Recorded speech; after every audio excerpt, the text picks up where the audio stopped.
손가락 목걸이를 한 도둑, 앙굴리말라의 이야기. 인간은 어디까지 타락할 수 있는가? 당신이 만약 길을 걷다가 999명을 죽이고 그들의 손가락으로 목걸이를 만든 연쇄살인마를 마주친다면 어떻게 하시겠습니까? 도망갈 것인가요? 아니면 그를 변화시킬 수 있다고 믿으시겠습니까? 오늘 들려드릴 이야기의 주인공 앙굴리말라는 바로 그런 사람이었습니다. 하지만 그는 원래부터 괴물은 아니었습니다. 우리와 똑같은 평범한 사람이었죠. 아임사카. 비폭력적인 아이. 이 아이의 이름을 아임사카라고 하자. 한 학자의 집에서 아들이 태어났습니다. 아임사카. 비폭력적인 자라는 뜻의 아름다운 이름이었죠. 부모는 이 이름에 모든 희망을 담았습니다. 이 아이만큼은 평화롭게 남에게 해를 끼치지 않고 살기를 바라면서 말입니다. 아임사카는 정말로 그런 아이였습니다. 개미 한 마리도 밟지 않으려 조심조심 걸었고 친구들과 싸우는 일도 없었습니다. 무엇보다 공부를 잘했죠. 저 아이는 정말 똑똑해요. 한번 들으면 바로 이해하니까요. 스승들은 입을 모아 아임사카를 칭찬했습니다. 그는 모든 면에서 모범생이었어요. 그런데 아임사카가 태어나던 날 하늘에는 불길한 별이 떠 있었습니다. 점성술사는 고개를 흔들며 말했죠. 이 아이는 언젠가 많은 피를 부를 것입니다. 부모는 깜짝 놀랐습니다. 저토록 순한 아이가요? 하지만 그들은 믿기를 거부했습니다. 교육을 잘 시키면, 좋은 스승을 만나면 분명 다른 길을 걸을 거라고 믿었어요. 최고의 제자가 되다 16살이 된 아임사카는 당시 가장 유명한 스승 밑에서 공부하게 되었습니다. 그곳에는 수백 명의 제자들이 있었지만 아임사카는 단연 돋보였습니다. 선생님, 이 문제는 어떻게 해결해야 하나요? 아임사카야, 너는 어떻게 생각하느냐? 저는 이렇게 생각합니다. 매번 스승과 아임사카의 문답이 오고 갔습니다. 다른 제자들은 질투 섞인 눈으로 그를 바라봤죠. 쟤 때문에 우리는 투명 인간이 된 것 같아. 선생님 눈에는 아임사카밖에 안 보이잖아. 이러다가 후계자도 쟤가 되는 거 아냐? 시기와 질투는 점점 커져갔습니다. 그리고 마침내 그들은 끔찍한 계획을 세웠어요. 거짓말의 씨앗. 선생님, 큰일 났습니다. 몇몇 제자들이 스승에게 달려왔습니다. 아임사카가 선생님을 해치려 한다고 하던데요. 정말인가요? 그럴 리가. 저희도 믿고 싶지 않았지만 여러 사람이 똑같은 말을 하니까요. 거짓말은 여러 입을 거치며 점점 사실처럼 포장되었습니다. 스승의 마음에는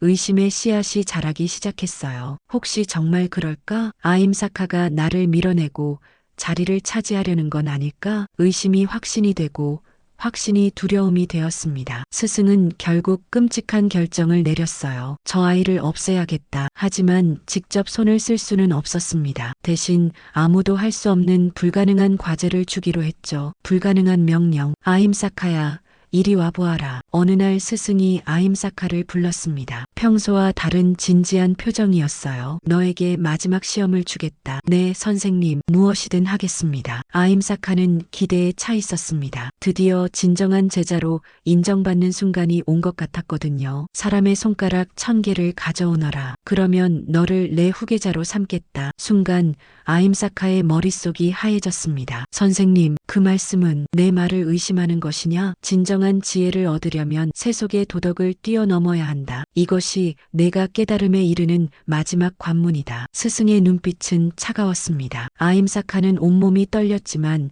거역할 수 없었어요. 스승의 말은 곧 절대적인 명령이었으니까요. 첫 번째 살인. 그날 밤 아임사카는 잠을 이룰 수 없었습니다. 어떻게 사람을 죽일 수 있을까? 이것은 옳지 않아. 하지만 스승의 말이 계속 머릿속을 맴돌았어요. 세속의 도덕을 뛰어넘어야 한다. 이것이 깨달음에 이르는 길이다. 며칠을 고민한 끝에 아임사카는 결국 칼을 들었습니다. 그리고 한적한 산길에서 홀로 다니는 행인을 기다렸죠. 첫 번째 희생자는 나무꾼이었습니다. 돈을 내놓으시오. 아임사카는 목소리를 변조했지만 손은 심하게 떨렸어요. 나무꾼은 놀라며 가진 돈을 모두 내주었습니다. 제발 살려주세요. 그 순간 아임사카는 주저했습니다. 하지만 스승의 명령이 떠올랐고 결국 칼을 내리쳤어요. 첫 번째 손가락을 자를 때 그는 토해버렸습니다. 그날 밤 악몽에 시달렸고 며칠 동안 제대로 식사도 할 수 없었어요. 하지만 시간이 지나면서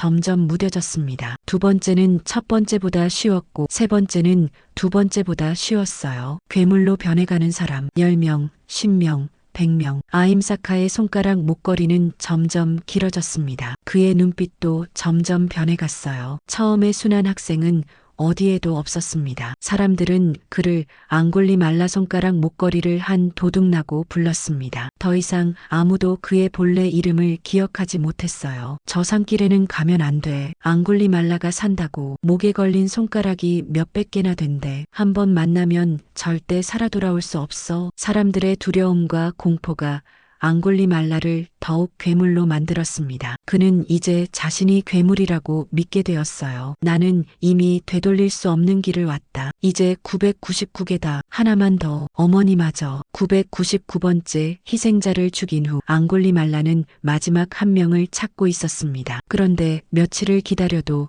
아무도 나타나지 않았어요. 이미 그의 악명이 너무 퍼져서 아무도 그 길을 지나지 않게 된 것이었죠. 그때 멀리서 한 여인이 걸어오는 것이 보였습니다. 앙골리말라는 칼을 들고 나섰다가 깜짝 놀랐어요. 어머니? 그렇습니다. 바로 그의 어머니였어요. 어머니는 아들의 소식을 듣고 그를 말리러 온 것이었습니다. 아들아, 제발 그만두렴. 이건 내가 아니잖니. 어머니의 눈에는 눈물이 가득했습니다. 앙골리말라는 순간 망설였어요. 하지만 곧 다시 칼을 들었습니다. 어머니라도 명령을 완수해야 해. 바로 그때였습니다. 부처님과의 만남. 멀리서 또 다른 사람이 걸어오고 있었습니다. 홀로 천천히 걸어오는 수행자였어요. 앙골리말라는 어머니를 뒤로하고 그 수행자를 향해 달렸습니다. 마지막 한 명이군. 그런데 이상한 일이 벌어졌어요. 앙골리말라는 전속력으로 달리고 있는데 수행자는 천천히 걷고 있음에도 불구하고 거리가 좁혀지지 않았습니다. 뭐야 이게, 왜 따라잡을 수가 없지? 지쳐서 헐떡이던 앙골리말라가 소리쳤습니다.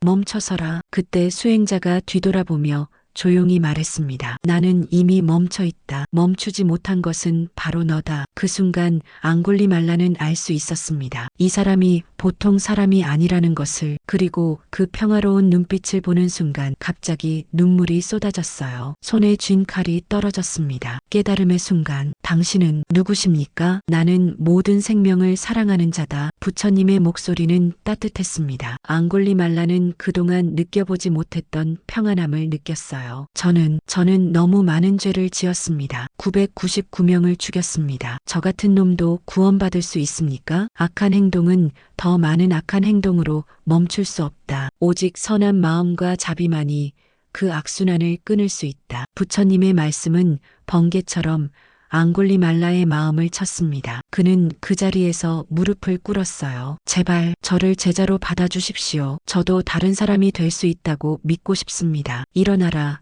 비구 앙골리말라요. 그 순간 살인자 앙골리말라는 죽고 수행자 앙골리말라가 태어났습니다. 세상의 차가운 시선. 하지만 세상은 그리 호락호락하지 않았습니다. 사람들은 여전히 그를 무서워했고 미워했어요. 저놈이 스님이라고? 웃기지 마. 한번 살인자는 영원한 살인자야. 길을 걸으면 돌이 날아왔고 탁발을 나가면 문전박대를 당했습니다. 하지만 앙골리말라는 묵묵히 참았어요. 이 모든 고통은 제가 저지른 죄의 결과입니다. 달게 받겠습니다. 그는 사람들을 돕기 시작했습니다. 병든 사람을 돌보고 길을 잃은 사람에게 방향을 알려주었어요. 처음에는 사람들이 도망쳤지만 점점 그의 진심을 알아보는 사람들이 늘어났습니다. 진정한 변화. 저 스님 정말 변한 것 같아. 앙골리말라가 우리 아이 병을 고쳐주었어. 예전에 그 사람이 맞나? 너무 다르잖아. 시간이 지나면서 사람들의 시선도 조금씩 변했습니다. 앙골리말라는 깊은 수행을 통해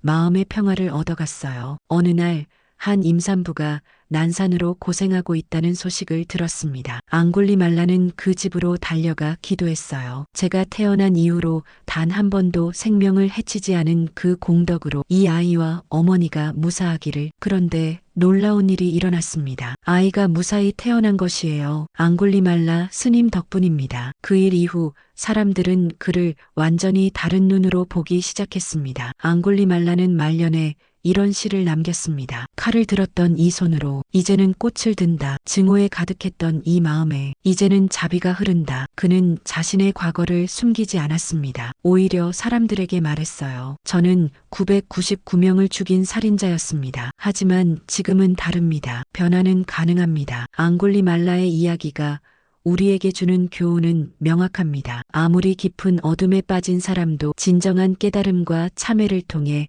다시 빛으로 나아올 수 있다는 것입니다. 우리 주변에도 실수하고 잘못을 저지르는 사람들이 있을 것입니다. 그들을 영원히 단죄하기보다는 변화의 가능성을 믿어주는 것이 어떨까요? 앙골리말라의 이야기는 2500년이 지난 지금도 여전히 우리에게 희망을 주고 있습니다. 모든 사람에게는 변화할 수 있는 가능성이 있다. 이것이 바로 앙골리말라가 우리에게 전하는 가장 큰 메시지입니다.